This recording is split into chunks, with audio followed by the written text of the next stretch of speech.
உலகிலேயே மிகப்பெரிய பள்ளிக்கூடம் எங்கு உள்ளது?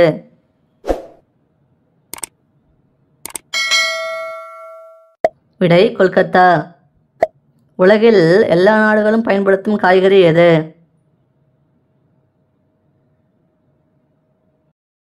விடை தக்காளி. கண் பார்வை அதிகரிக்கும் கீரை வகை எது?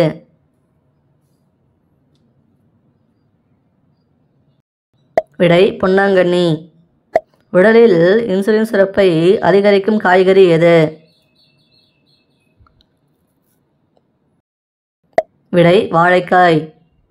மிக பழமையான மருத்துவ முறையாக கருதப்படுவது எது? விடை ஆயுர்வேதா. உடலுறவின் போது விந்து வெளியேற எந்த பகுதி தூண்டுகிறது? விடை முதுகெலும்பு. பிடிச்சிருந்தா லைக் பண்ணிவிட்டு சப்ஸ்கிரைப் பண்ணுங்கள். தேங்க்யூ.